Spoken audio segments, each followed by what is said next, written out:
Um, we all think that we've evolved with our technology and the way we do things, but we're basically still in the cave.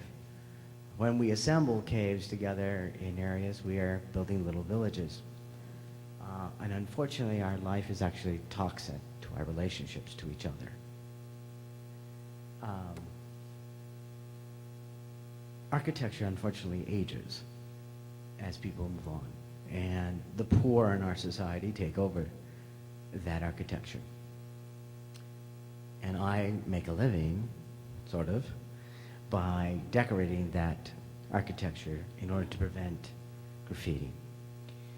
It's not about expressing myself as an artist, it's about uniting with the community and understanding that people are living there.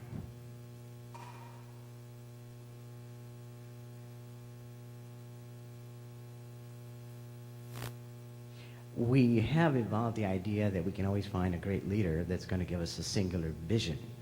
The truth of the matter is that we do have to build consensus, but more importantly, we have to take each other into consideration. We may all be similar, but we are not all alike, and culture is different. 30 years ago, I did a mural on a school and put a message in there for the students to understand. 28 years later, kids who had not been born told me the message was understood. We are the enemy. We must solve problems at both ends simultaneously. As we've made comments here tonight, we can't count on Bush to come up with an answer. And we really have to wonder how we're going to count on ourselves to come up with the answers.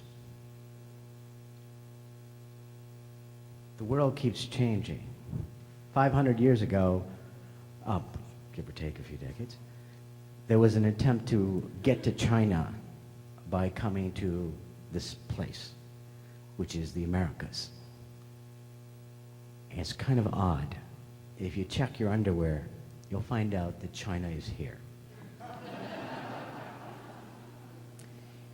The changes are going to force us, Americans, to rethink ourselves because the world is radically changed, usually through money. Yeah, I have a guest in my home now whose currency makes him richer than I am, and I take him around town on shopping sprees where he goes, "Oh my God, this is so much cheaper than it is in Europe."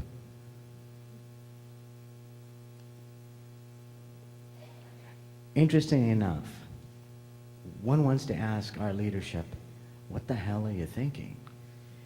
If the euro unites Europe and the yen and the yuan unite the Asian quarter, the dollar is the only thing we have left to unite us. And the dollar works here in the Americas, but we keep trying to build barriers to the people who control those currencies. Now, history has a strange way of repeating itself. There have always been unaligned countries, and if you follow the news, it's kind of dizzying to figure out who's where, what's going on, and who's rebelling against what. But history has proven that we always wind up connecting ourselves through our trade.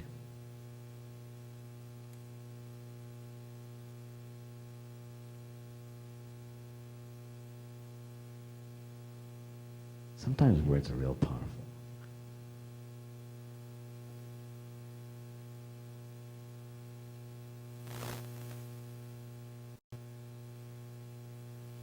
Now, I'm an artist. As an artist, I want to go out there and challenge institutions and say, this is what's beautiful. But I have to come to a realization that in 2008, the Chinese will host the Olympics. And they've done something rather interesting. They've taken an old factory plant, gutted it, stripped out the areas, and pulled together art from all over China. In 2008, they will exhibit more contemporary art than we can produce in Minnesota with 10,000 artists. it's something to ponder. I mean, we will all be able to see it on the internet. We will be able to watch our favorite sports on television. We will be part of that.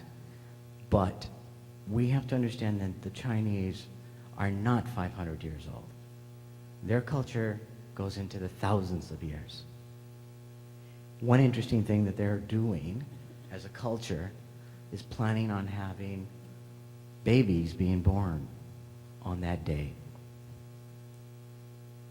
Ponder this, 20 million couples trying to have a baby on one day.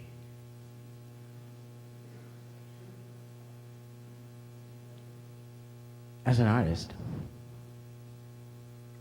I'm going back to the studio to try to figure out how I can answer a nation, a culture that makes my underwear,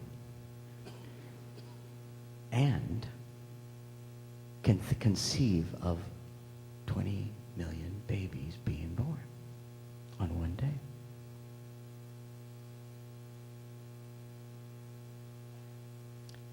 Thank you.